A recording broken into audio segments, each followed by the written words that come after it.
The reason we reached out to begin with to the White House was to really engage in a conversation about the Supreme Court nomination and what it means to business that there has not even been a hearing, and how this type of uncertainty may have lasting impacts on the business community.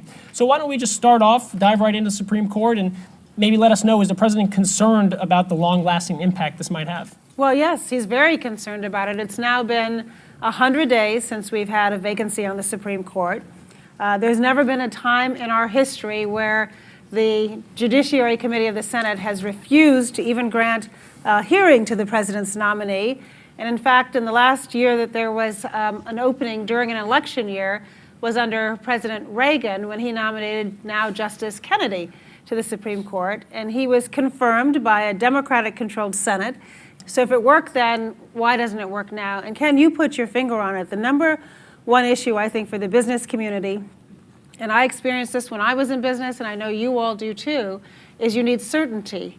And when you have an opening on the Supreme Court, then you don't have the certainty that our founders determined was necessary in order for you to be able to make plans, invest, know what the rule of the law is, know that there's an ultimate arbiter in the Supreme Court. And now, with an even number, you run the risk of having a tie. And if there's a tie, then the practical implications or the legal implications are that the lower court, the circuit court ruling will hold. But it holds only for that circuit. And so you could conceivably easily have multiple circuits reach different conclusions. And if you're even a small business now, you compete around the country, you compete around the world. You could be left with having to comply with different laws in different locations. And when you're trying to make sure that every single penny you have is wisely spent, multiple compliances lead to uncertainty, they lead to additional costs that you shouldn't have to incur. And there's no good reason for why they're taking the position they are, other than the obvious reason, which is politics.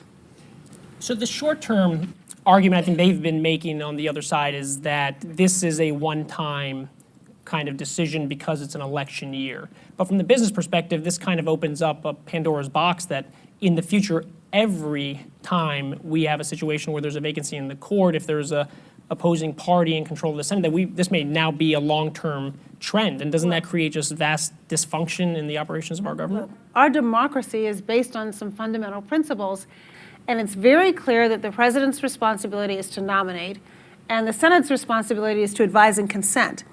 And for them not to do so is a lack of fulfillment of their responsibility. The business of government should continue. It shouldn't be put on hiatus simply because you're in an election season. Thank you. Let's pivot from the Supreme Court to criminal justice reform. I know that's an important topic for the president. 600,000 people every single year leave prisons and re-enter the community. What kind of initiatives? I know the president signed a memorandum last year. What are you working on proactively on this topic? I've learned a great deal about our criminal justice system over the last 7.5 years. And if there's any doubt in your minds, our current system is unsustainable and broken. We spend $80 billion a year on our criminal justice incarceration system. We have 5% of the world's population, yet 25%, 25% of the world's prisoners. 1 in 3 working age adults has some sort of criminal record, some sort of interaction with our criminal justice system. 70 million Americans. And what we know is that the recidivism rate is far too high. And there are a whole range of reasons for why our system got to where it is. But the president's approach that he outlined about a year ago now at the NAACP is really 3 legs of a stool. First, the community. What are we going to do to make sure that every young kid gets a fair shot?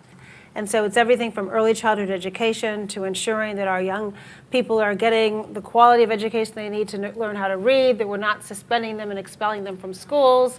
The second leg is what are we going to do in the courtroom? Right now, there are, in our opinion, excessively long sentences that are mandatory minimum sentences. So the judge has no discretion. He or she can't look at the facts of a particular case and make a judgment decision about whether or not somebody should be incarcerated.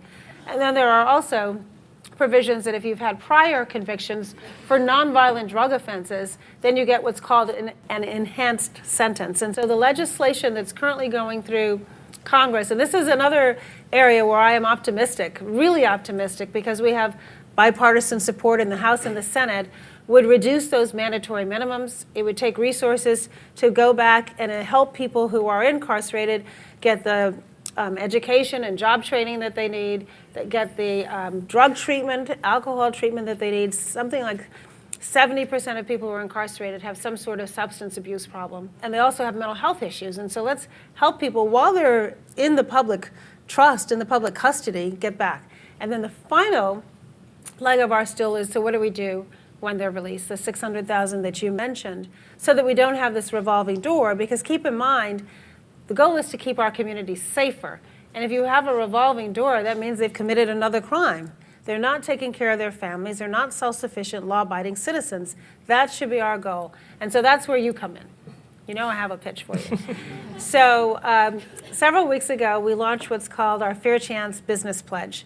And you may have heard of this ban the box. And essentially what that means is that companies ask at the front end of the application process, have you ever been arrested? Do you have a criminal record? But if it's at the front end, you haven't had a chance to in any way prove yourself yet. And so we're asking people to sign a pledge where you would ask that question later in the process. We're also asking colleges and universities to do the same thing.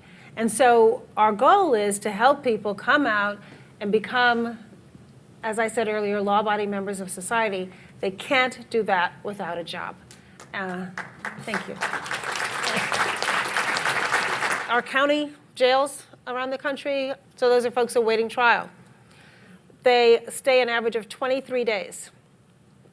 Only 5% are ultimately convicted and sentenced to prison. So just imagine the cost of housing somebody. So you say, why are they there? The vast majority are not there because they committed crimes deemed too dangerous to receive bail. They can't make bail. And so in 23 days, just imagine what happens to you. If you're a single mom, you've lost your children unless you have somebody who can take care of them. If you're a low-wage worker, or even not, maybe you've lost your job. So let's say you have a broken tailpipe. You can't afford to get your tailpipe fixed, so you get a ticket.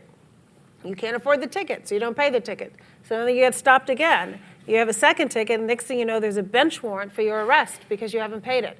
So then you get picked up and you go to jail, and you can't make bail because you couldn't pay the ticket and you couldn't pay for the taillight. And then when you come out 23 days later, you know what's happened? Your ticket now has a penalty and a fine to go with it. And so now instead of owing $100, you owe $300 or whatever the fine would be. This is a horrendous cycle. At the state and local level, we have to figure out how to tailor our occupational licenses, reform our bail bond system completely, and let these folks just go back and continue working. In Louisiana, for example, their government ran up a huge deficit. They now have a new governor in place who's trying to figure out how to balance the budget.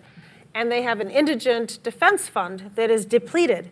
And so you have people sitting in jail for not just 10 or 15, 100 days without a lawyer, because they can't afford to provide you the public defense that you are entitled to as a citizen. And so our system is really messed up. I can't take for granted that I'm going to just be in the greatest country on earth unless I'm prepared to not just love the country, but help perfect it. Well, on that note, thank you so much.